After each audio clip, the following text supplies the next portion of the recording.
Hi, I'm Thomas Dee, broadcast journalist at Gasworld, and I've been joined by Gasworld's global managing editor Rob Cockerill and our US features editor Molly Burgess.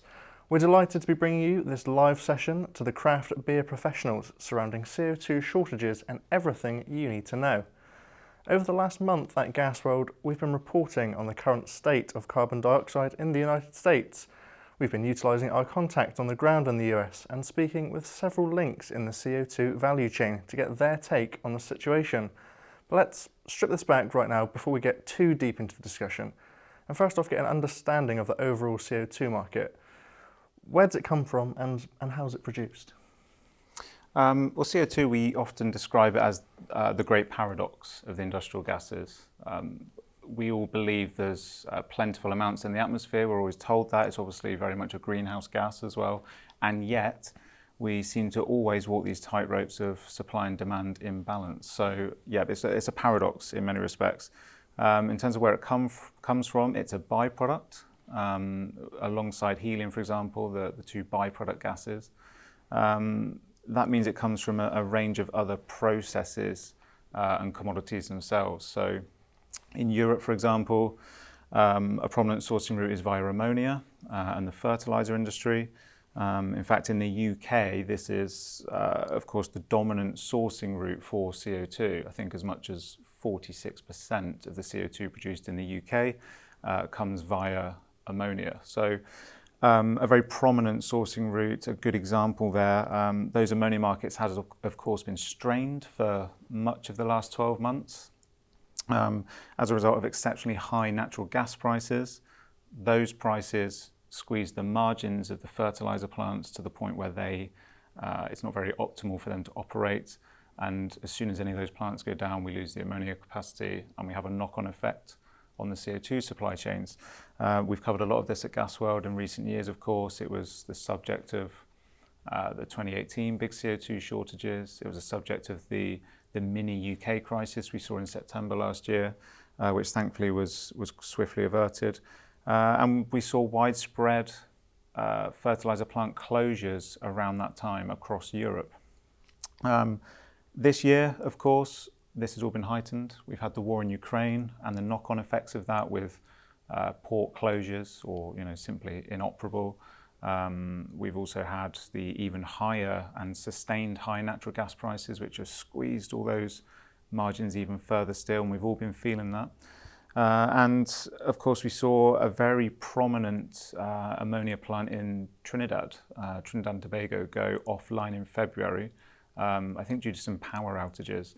We understand from our virtual event we held earlier this year that accounts for 20 to 25% of the globally traded ammonia. So that was another huge setback at an already challenging time for ammonia markets. Now, that of course just gives you a flavour of how these CO2 markets can become so crunched and the position in some respects globally, but certainly in Europe. When it comes to the US, and Molly, correct me if I'm wrong here, you're very much on the ground in the US, but the market makeup as a byproduct is largely from natural wells or actually bioethanol. That's very much the big source in the US. So what is it that causes these shortages? We've been quite susceptible to them, especially in the UK. You referenced it there over the last few years and in Europe. So what really does cause this to happen? Well, it's quite often a very fragile supply chain, as I said. It's at the mercy of other feedstocks and other processes. So when you've got a supply chain like that, as with helium, as we're also well aware, that's constantly in shortage, it seems. When any plant closures occur, whether routine or planned for maintenance or completely unplanned, as in Trinidad earlier this year, or as in those fertilizer plants across Europe last year, the instant knock-on effect has huge consequences for the CO2 business. If you cannot get that raw feedstock, the industry really struggles to overcome that. And it points to the fact that we need greater diversification in the CO2 supply chain and potentially more recovery or direct capture, which I believe we might talk about later. We'll no doubt get to that later. But Molly, from the US side, how do these shortages come about? Yeah, so CO2 shortages in the US are by no means a rare occurrence. In fact, we've witnessed shortages happen regularly in the past several years. This year, however, Things are slightly different with contamination taking centre stage. Back in July, gasworld first heard from industry experts that some CO2 firms operating in the liquefaction and purification industry had witnessed and been faced with contamination in their product, so they could not fully operate. In the past years, though, in fact, just last year, supply was being impacted by multiple plant maintenance closures and temporary shutdowns. At the time, suppliers and distributors in the US told Gasworld that some major industrial gas companies were on force majeure in certain states, with some customers at the time reporting a 50% allocation. Reasonings for these shortages can differ, as past shortages have shown us, but often similar factors tend to resurface. So it sounds like we are constantly on a tightrope for CO2 shortages and very susceptible to them. Absolutely, yeah. So now we've taken a look at the background of CO2, let's get into the current shortage, and I think to get a bit of a background to this, we need to talk about food and beverage CO2. Why is this different to CO2 that may be used elsewhere? Well, Tom, it's really about those purity standards, the purity of the CO2 that you need to make it essentially, for want of a better term, edible, to make it acceptable for human consumption.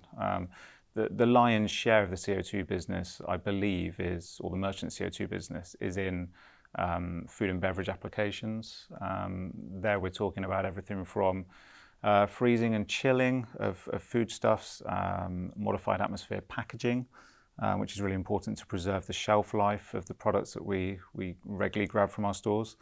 And of course the fizz in our beverages, everything from soft drinks through to lagers and pints. So let's get to the crux of the story, the shortage in the US. Molly, you've been following it very closely, so just tell us what's happened. Yeah, sure. So it's no secret that breweries across the US have been struggling recently. Some have even said they've had to shift operations off-site or stop production altogether. We've seen CO2 shortage happen frequently in the past years, as I said earlier, especially in the summer months. And this year, unfortunately, the industry is struggling again.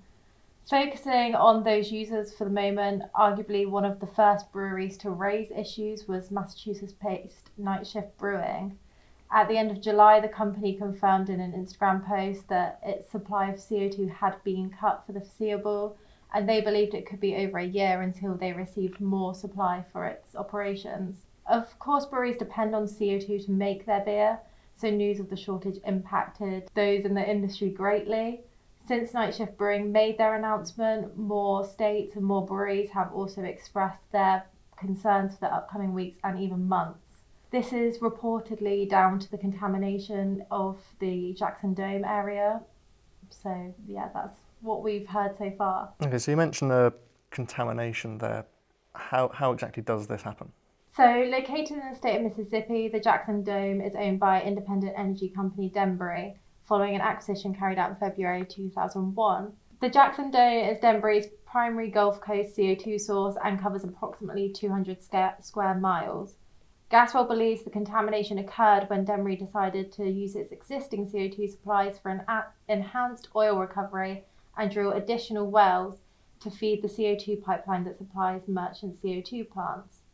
Rising oil and gas prices made utilising the CO2 for EOR more attractive. Unfortunately, the additional wells came with contamination.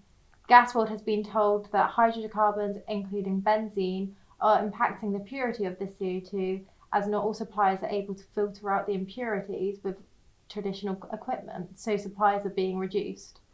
It's thought that some of the plants in the region have now had to undergo a sufficient front-end cleanup to cope with these contaminants, but the older plants are struggling and can therefore not reach the quality of CO2 as set by the International Society of Beverage Technologists. So the contaminant, benzene, you mentioned it there. What is it and where exactly does it come from?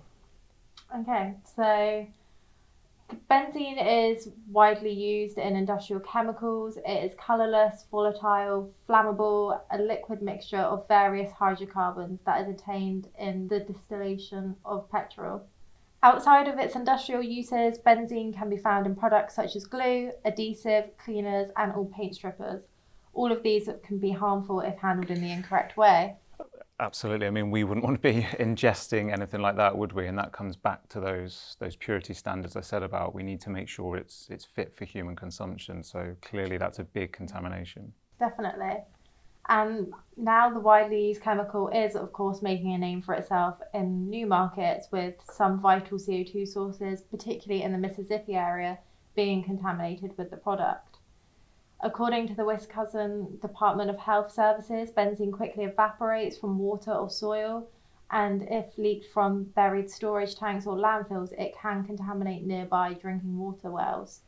The department further highlights that benzene can move long distances in groundwater, whilst everyone's reaction to the chemical is different, drowsiness, dizziness, headaches, and irregular heartbeat have all been symptoms of those that have been exposed to the substance. It's clearly a challenge. I mean, when what you're saying there around it, it's hard to almost track and trace it and stop it in its flow, so to speak. That's a massive challenge for the industry, isn't it? Definitely, and obviously with everyone having different side effects, you don't really know how to treat it. No, certainly not. You mentioned EOR there. Could either of you give a quick look at EOR? What exactly is it?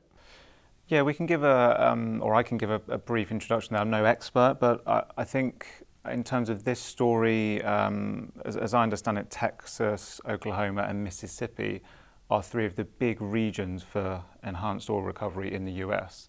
Where is the CO2 used as part of that? Well, it essentially increases the yield of the oil recovered, which, clearly over the last 10 or 20 years, we're trying to scrape the bottom of every barrel, so to speak, and that CO2, that oil that we can recover from the ground. So from what I understand, there's three means of enhanced oil recovery. You've got thermal injection, gas injection, and chemical injection. All means of basically pumping down into the ground and pushing that valuable oil back up to the surface, where it then goes through various stages of processing.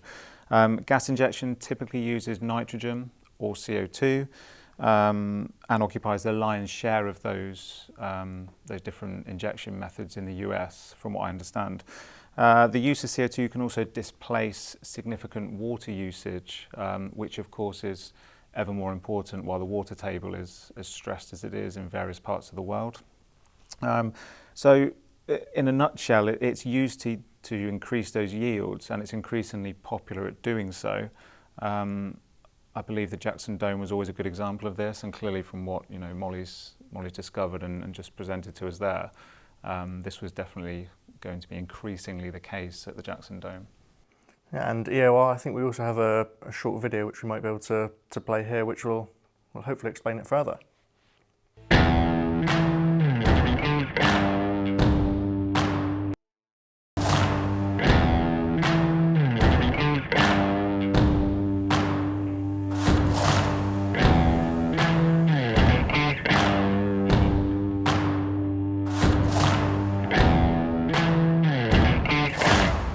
For those of you not familiar with an enhanced oil recovery, it's kind of a neat process where basically you take the CO2, you inject it, it's super high pressure down hole essentially. It looks like kind of shaving cream by the time you get to that high of a pressure.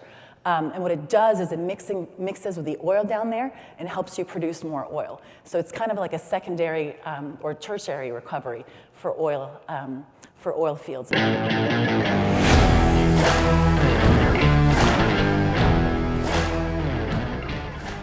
So that's EOR there. Now back to the CO2 shortage. Is this a singular area in the US, or is this a countrywide problem? So whilst multiple reports suggest that the east of the US is mainly being impacted by the lack of supply, Gasworld has been told by multiple sources that strains are being felt nationwide. As we understand it, companies across the US are all having to deal with a limited supply, or even no supply at all, as we spoke about earlier, with strains being felt by breweries, bars, restaurants, food manufacturers, and more. Of course, the ongoing driver shortages in the US as well aren't helping matters when it comes to firms having to travel further or cross country to receive their CO2 supply. So is this a problem? Could we have foreseen this? Did we see it coming, really? Well, it could be said that we did see this coming, especially as it follows the tightening in supply across the US last year, and as Rob said, similar issues being witnessed in Europe earlier this year and late last year. In fact, just earlier this year at the Gorda SMC in Indianapolis, gasworld heard from an independent gas supplier that allocations, surcharges, and delivery delays would become more common in the CO2 market, and that opportunity is going to exceed supply. Outlining demand in the US CO2 market at the time, the supplier said that the sector currently represents 11% of industrial gas revenues, according to a consultancy. As it stands, the food and beverage market is the largest consumer of CO2 and takes up 70% of the market demand, 30% being used for other applications. Speaking during the SMC, the independent supplier said that CO2 demand in the US is currently 10.3 million tonnes per year, which equals production. However, demand in the US is projected to grow by 2.5% during the next few years. That being said, to meet the 5-year growth forecast, 1,600 tonnes per day of additional capacity needs to be developed. Okay, so I know something I've seen a lot on, especially online, to play devil's advocate here. A lot of people say, "Oh, aren't we producing too much CO2? Can't we just grab it out of the air?" I mean, yeah, that comes back to my comment earlier about this paradox gas. That is the commonly held perception, and we're all being told that on an almost daily basis to do with climate change and everything else. There probably is a significant opportunity there to at least boost local supply chains with CO2 recovery plants or direct air capture technologies. I've made this point several times before that we almost need to create new circular economies, biogenic CO2 from biogas, and like I said, use those CO2 recovery techniques to literally take it from the air if the concentrations are there and the feasibility is there for the plant locally, and you can just boost the supply chain. I don't think it will ever fully eclipse those existing supply chains, but why not at least try to boost local hubs? Okay, so diverse supply chains, I think we'll get back to this slightly later, but where do we go from here and what's around the corner? Unfortunately, things look like they're going to get worse before they get better. Recently speaking to an independent supplier, Gasworld found out that it's going to be a challenging summer and fall for the industry, with demand continuing to outpace capacity. Adding to these strains, more plants are soon set to close due to planned maintenance, as Rob highlighted earlier. Every year, ammonia plant closures impact the CO2 market due to planned maintenance after the fertiliser season. It is well known for the industry for planning purposes. As a consultancy told Gasworld recently, the challenges surrounding the Denbury source have just made logistics planning significantly more difficult. Since this issue is an annual occurrence, the industry and end users should be developing longer-term plans to create a flywheel for the peak summer months. Ammonia production is a key sourcing route for CO2 production. In fact, ammonia plants have been traditionally one of the large source for food-grade CO2, and while in the past decades other sources of CO2 have been invested in, including those raw gas streams from chemical operations and bioethanol plants, ammonia remains one of the largest sources. Any shutdown in ammonia or fertiliser plants for an extended period naturally has an impact on CO2 supply, as we have seen many times before.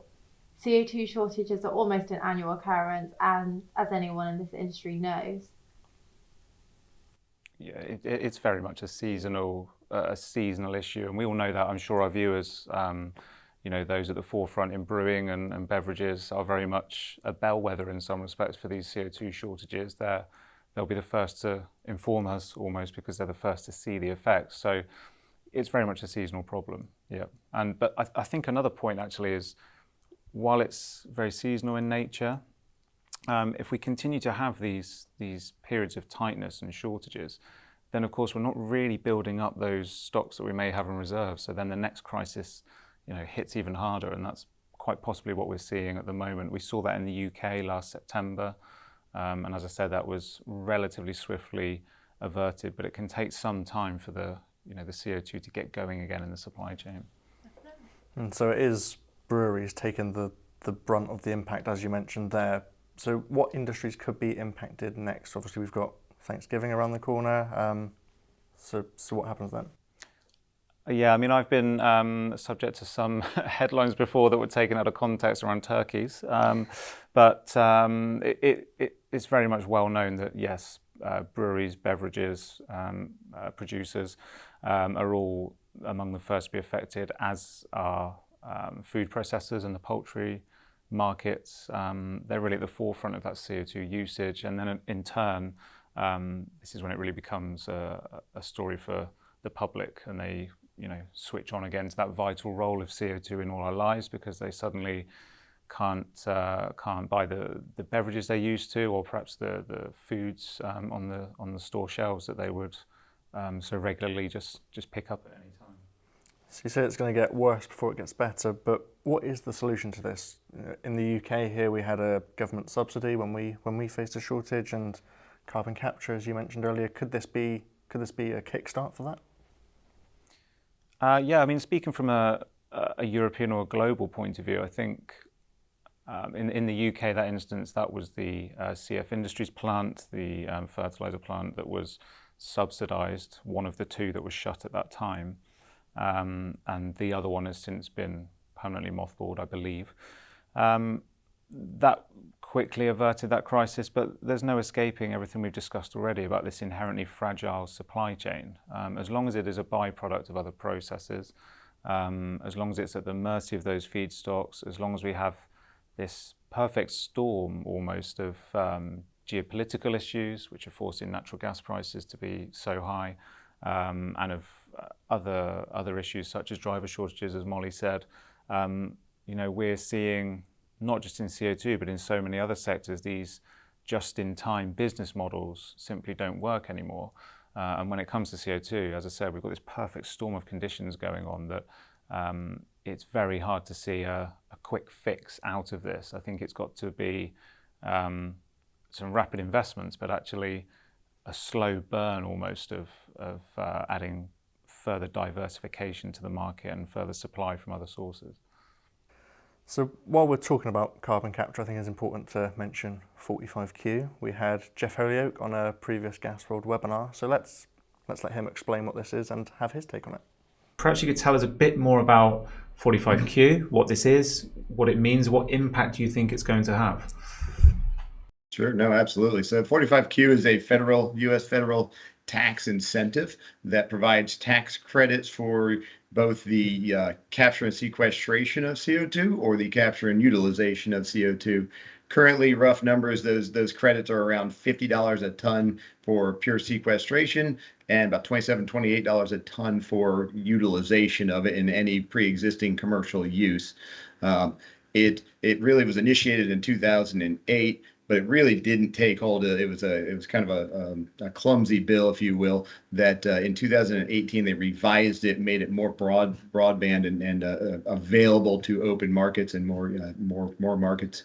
And about 2020, it really kind of took hold that you can sequester the CO2 that you're producing, get tax incentives for it, and it's much more wide scale to a lot of generators. It's focused on power generation as the core, is focused on enhanced oil recovery as the utilization, but there's a whole lot of other opportunities, and people are starting to see that. So where it's like, as I noted earlier, it's an outstanding benefit.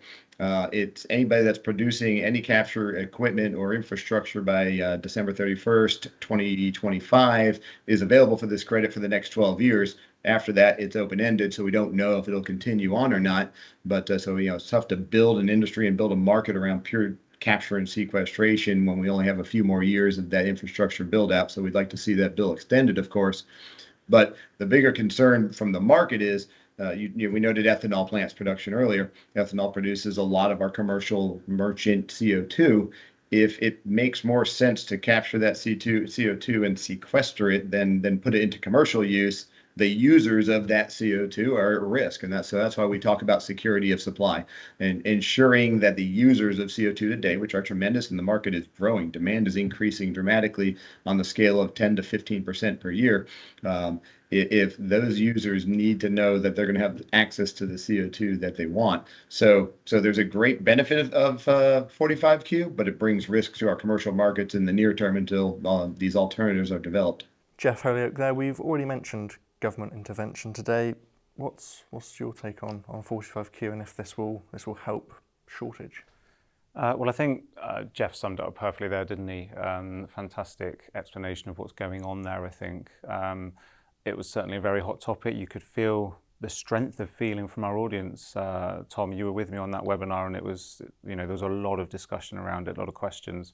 I think that's going to be a topic that rumbles on for some time yet, and we'll be covering it at our CO2 Summit in Chicago in September. We will, and we'll give some more details on that. But before we get to then, while we're on the theme of previous webinar clips, we had Chris Carson on of Carbonic Solutions, who spoke about alternate CO2 shortages. So let's have a look at what he said. What are the alternative CO2 sources that we can be looking at? And one of them that I've been very involved with over the last 5 years is a biogenic source of CO2 captured from biogas, which was mentioned earlier. Biogas is produced from anaerobic digestion process where you digest biomass and it produces biogas. Very, very similar process to what goes on in the bioethanol industry. And it's a fermentation process, and also very similar to how in the alcohol distillation process, how we get whiskeys and vodka and things like that. So feedstocks can include anything from energy crops all the way down to animal manures, chicken litter, pig slurry, all the way down to more variable waste, food waste, and other biomass waste streams. And what are the big challenges for recovering CO2 from biogas and using it in our industry? The first one would be economies of scale. Usually these plants are about 1/10 of the size of a typical CO2 plant, but probably the biggest one that we're facing right now is perception and market perception. So our biggest off-takers are the carbonated soft drink industry.